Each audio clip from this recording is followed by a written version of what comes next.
Class 12 biology में question पूछा जाएगा 3 मार्च को होने वाले पेपर में कि प्रतिजैविक एंटीबायोटिक से आप क्या समझते हैं। किन्हीं 2 प्रतिजैविकों का नाम लिखिए। तो एंटीबायोटिक पर प्रश्न आता है, क्या आप लिखेंगे?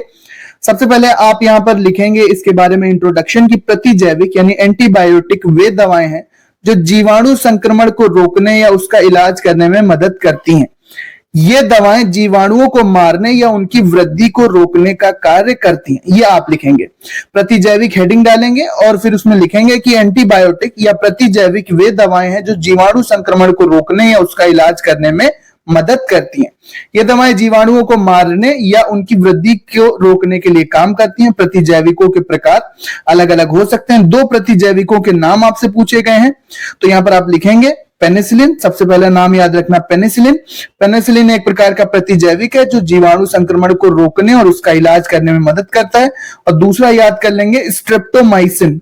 पेनिसिलिन और स्ट्रेप्टोमाइसिन, पेनिसिलिन और स्ट्रेप्टोमाइसिन। पेनिसिलिन के बाद स्ट्रेप्टोमाइसिन भी एक प्रकार का एंटीबायोटिक यानी प्रतिजैविक है जो जीवाणु संक्रमण को रोकने और उसके इलाज में मदद करता है। प्रकार आप याद कर सकते हैं, लेकिन यहां पर केवल नाम पूछे गए, परिभाषा और नाम। तो ये है परिभाषा एंटीबायोटिक या प्रतिजैविक की।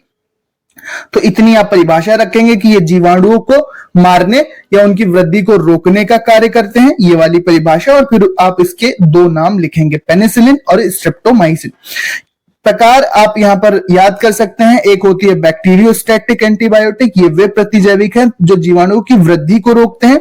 और बैक्टीरिसाइडल यानी बैक्टीरियोसाइडल, ये प्रतिजैविक जीवाणुओं को मार देते हैं। ठीक है, तो ये 2 प्रकार हैं। तो ये इंपॉर्टेंट क्वेश्चन है, फंसेगा 2 से 3 नंबर में, जरूर तैयार कर लो। मिलते हैं अपने नेक्स्ट वीडियो में और इंपॉर्टेंट टॉपिक के साथ। क्वेश्चन आ जाता है बायोलॉजी क्लास 12 के पेपर में कि डेंगू ज्वर, डेंगू बुखार और निमोनिया पर संक्षिप्त टिप्पणी लिखो, शॉर्ट नोट लिखो। तो आपको यहाँ लिखना है, यहाँ डेंगू और निमोनिया के संक्षिप्त नोट दिए हैं। सबसे पहले डेंगू ज्वर आप डालेंगे हेडिंग, डेंगू ज्वर डालेंगे। परिभाषा आप लिखेंगे कि डेंगू ज्वर एक प्रकार का वायरल संक्रमण है जो एडीज मच्छर के काटने से फैलता है। इतना आपने लिख दिया। इसके बाद आप लक्षण लिखेंगे, लक्षण हेडिंग डालेंगे। डेंगू ज्वर के लक्षण निम्नलिखित हैं। सबसे पहले बुखार, उसके बाद सिर दर्द, मांसपेशियों का दर्द, जोड़ों में दर्द और उल्टी। बुखार, सिर दर्द, मांसपेशियों का दर्द, जोड़ों का दर्द और उल्टी। इसके बाद आप निदान, तो डेंगू के लिए टेस्ट किया जाता है। ठीक है, डेंगू का रक्त परीक्षण, ये आप लिखेंगे कि डायग्नोसिस, निदान। उपचार, डेंगू का उपचार निम्नलिखित है, आराम, तरल पदार्थों का सेवन, बुखार कम करने के लिए दवा, अस्पताल में भर्ती होना आवश्यक मामलों में। अब चलते हैं निमोनिया पर संक्षिप्त टिप्पणी आप कैसे लिखेंगे। तो डेंगू वाला आप एक बार फिर से देख लो कि सबसे पहले आप लिखेंगे डेंगू ज्वर हेडिंग, परिभाषा एक वायरल संक्रमण है। परिभाषा आप लिखेंगे सबसे पहले कि डेंगू एक वायरल संक्रमण है, एडीज मच्छर से फैलता है। लक्षण आप लिखेंगे बुखार, सिर दर्द, मांसपेशियों का दर्द, जोड़ों में दर्द और उल्टी। इसके बाद निदान, इसके लिए रक्त परीक्षण किया जाता है। उपचार क्या है, आराम है। ठीक है, उपचार क्या है, आराम है, तरल पदार्थों का सेवन, बुखार कम करने के लिए दवा और अस्पताल में भर्ती होना। नेक्स्ट चलते हैं न्यूमोनिया पर टिप्पणी। ठीक है, तो न्यूमोनिया पर टिप्पणी क्या कहती है। सबसे पहले आप न्यूमोनिया हेडिंग डालेंगे। परिभाषा, ये एक प्रकार का संक्रमण है जो फेफड़े को प्रभावित करता है, ये एक बैक्टीरियल संक्रमण है। लक्षण क्या होंगे न्यूमोनिया के, बुखार, खांसी, सांस लेने में कठिनाई, छाती में दर्द और थकान। ठीक है, बुखार, खांसी, सांस लेने में कठिनाई, छाती में दर्द और थकान। इसके बाद निदान, छाती का एक्सरे और रक्त परीक्षण द्वारा इसका निदान यानी पहचान की जाती है।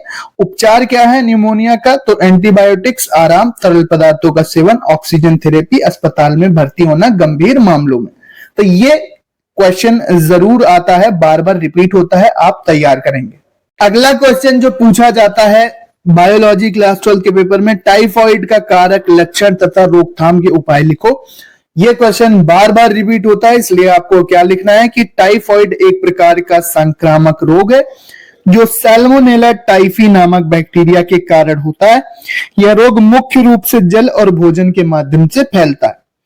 इसके बाद आप टाइफाइड का कारक लिखेंगे। टाइफाइड के कारक क्या है, सैल्मोनेला टाइफी बैक्टीरिया।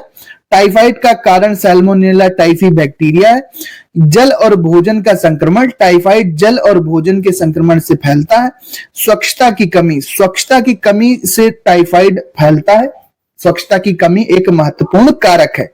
इसके बाद आप हेडिंग डाल देंगे टाइफाइड के लक्षण। टाइफाइड का लक्षण आप लिखेंगे सबसे पहले बुखार। टाइफाइड का सबसे आम लक्षण बुखार है। इसके बाद नेक्स्ट सिरदर्द। सिरदर्द भी हो सकता है टाइफाइड में, मांसपेशियों का दर्द और उल्टी और दस्त भी टाइफाइड में होते हैं। तो ये लक्षण हो जाएंगे, बुखार, सिरदर्द, मांसपेशियों का दर्द, उल्टी और दस्त, ये आप लक्षण में याद रखेंगे। अब इसका उपचार क्या होता है टाइफाइड का? टाइफाइड की रोकथाम के उपाय क्या हैं? ठीक है, स्वच्छता का ध्यान रखें।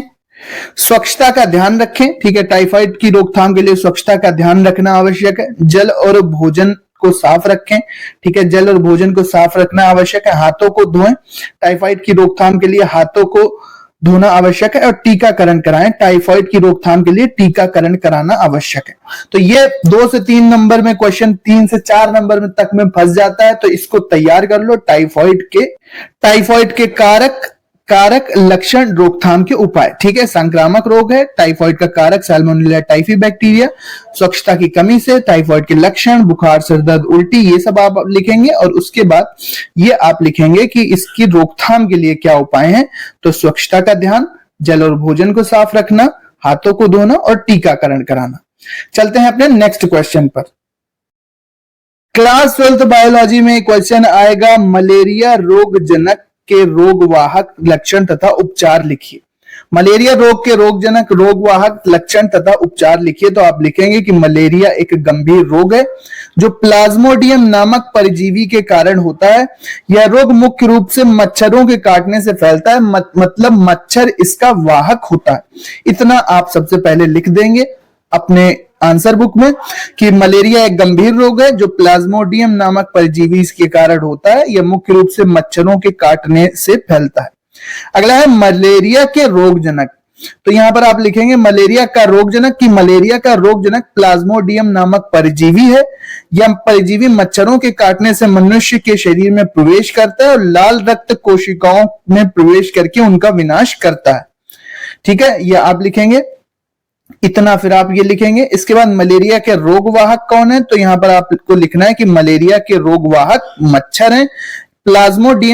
मच्छर प्लाज्मोडियम परजीवी को अपने शरीर में ले जाते हैं और जब वे किसी व्यक्ति को काटते हैं तो उस व्यक्ति के शरीर में परजीवी पहुंच जाता है, स्थानांतरित हो जाता है और वहां पर मलेरिया रोग उत्पन्न होता है।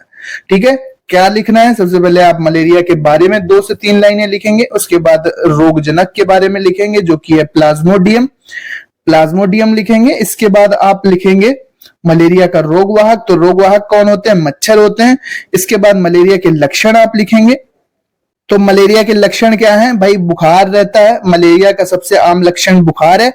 कपकपी या सर्दी लगना, मलेरिया में कपकपी भी हो सकती है। शिवरिंग, सिर दर्द, मलेरिया में सिर दर्द भी हो सकता है। मांसपेशियों में दर्द भी हो सकता है और उल्टी, मलेरिया में उल्टी भी हो सकती है। तो बुखार, कपकपी, सिर दर्द, मांसपेशियों का दर्द और उल्टी, ये हो गए इसके लक्षण। अब इसका उपचार देख लेते हैं। उपचार, मलेरिया का उपचार हेडिंग डालेंगे आप और यहां पर आपको लिखना है कि क्लोरोक्विन एक प्रकार की दवा है जो मलेरिया के इलाज में उपयोग की जाती है। आर्टेमिसिन एक प्रकार की दवा है जो मलेरिया के इलाज में उपयोग की जाती है। मलेरिया की वैक्सीन भी एक प्रकार की वैक्सीन है जो मलेरिया से बचाव में उपयोग की जाती है। और मच्छर का नियंत्रण करके मलेरिया के बचाव में एक महत्वपूर्ण भूमिका निभाई जा सकती है। मच्छरों को नियंत्रित करें। कीटनाशकों का प्रयोग, आसपास पानी न जमा होने दें जहां पर मच्छर पनप सकें। तो इस प्रकार से ये आप नोट लिखेंगे। ये इंपॉर्टेंट क्वेश्चन है, पूछ लिया जाता है। तो होप कि ये वाला क्वेश्चन आपका बिल्कुल रेडी हो गया होगा। चलते हैं अपने नेक्स्ट क्वेश्चन की तरफ। जी हाँ दोस्तों, बायोलॉजी 3 मार्च के पेपर में आपको एक बड़ा 5 से 6 नंबर का प्रश्न मिल जाएगा जो होगा जनसंख्या विस्फोट कारण निवारण पर विस्तार से चर्चा। ये क्वेश्चन अक्सर पूछ लिया जाता है आपके बायोलॉजी के पेपर में। इससे पहले 2 वीडियोस में सारे इंपॉर्टेंट क्वेश्चंस करा चुका हूं, उनको जाकर देख लेना। अब अलग अलग इंपॉर्टेंट सभी टॉपिक्स मैं आपको देने वाला हूं 3 मार्च के पेपर के लिए। तो सबसे पहले आपको क्या लिखना है, यहां पर आप देख सकते हैं कि सबसे पहले आपको इंट्रोडक्शन देना है कि जनसंख्या विस्फोट क्या है। तो जनसंख्या विस्फोट एक ऐसी स्थिति है जिसमें जनसंख्या की वृद्धि दर बहुत तेजी से बढ़ जाती है जिससे समाज और पर्यावरण पर दबाव बढ़ जाता है। इतना आप लिखेंगे। यह क्वेश्चन आता ही आता है, इसलिए इसको आप अच्छे से समझ सकते हैं और बनाकर भी लिख सकते हैं। जनसंख्या विस्फोट के कारण क्या होंगे, फिर आप हेडिंग डालेंगे जनसंख्या विस्फोट के कारण। तो जनसंख्या विस्फोट के कई कारण हैं। उच्च जन्म दर, हेडिंग याद रखेंगे, जब जन्म दर उच्च होती है, अधिक होती है, तो जनसंख्या तेजी से बढ़ने लगती है। अगला है निम्न मृत्यु दर, जब मृत्यु दर निम्न होती है बच्चों, तो हम जानते हैं कि जनसंख्या तेजी से बढ़ने लगती है। बेहतर स्वास्थ्य सेवाएं, जब भाई बेहतर स्वास्थ्य सेवाएं होंगी, ये वाली हेडिंग भी याद रखेंगे, तो जब बेहतर स्वास्थ्य सेवाएं होती हैं तो मृत्यु दर कम होती है एवं जनसंख्या तेजी से बढ़ने लगती है। अगला क्वेश्चन है आर्थिक विकास। आर्थिक विकास में आप लिखेंगे कि जब आर्थिक विकास होता है तो लोगों की आय बढ़ती है, इनकम बढ़ती है और वे अधिक बच्चों को पैदा करने में सक्षम होते हैं। अगला है शिक्षा की कमी। शिक्षा की कमी होती है, जब शिक्षा की कमी होती है तो अज्ञानता में भी लोगों को परिवार नियोजन के बारे में जानकारी नहीं होती। परिवार नियोजन पर भी प्रश्न आएगा, इसलिए परिवार नियोजन का प्रश्न मैं आपको कराऊंगा और पिछले वीडियो में भी मैं परिवार नियोजन को समझा चुका हूं। तो परिवार नियोजन की जानकारी नहीं होती, जिसके कारण वे अधिक बच्चे पैदा करते हैं। तो यहां से आप सबसे पहले लिखेंगे जनसंख्या विस्फोट का इंट्रोडक्शन, जनसंख्या विस्फोट का इंट्रोडक्शन, और उसके बाद आप जनसंख्या विस्फोट के कारण लिखेंगे, जो कि है उच्च जन्म दर, निम्न मृत्यु दर, बेहतर स्वास्थ्य सेवाएं, आर्थिक विकास, शिक्षा में कमी। इतना लिखने के बाद अब आपको लिखना है, हेडिंग डालनी है आपको जनसंख्या विस्फोट के प्रभाव। जनसंख्या विस्फोट के प्रभाव क्या है, तो भोजन और पानी की कमी। ठीक है, भोजन और पानी की कमी हो जाएगी, जब लोग ज्यादा होंगे संसाधन कम होंगे। जब जनसंख्या तेजी से बढ़ती है तो भोजन और पानी की कमी हो सकती है।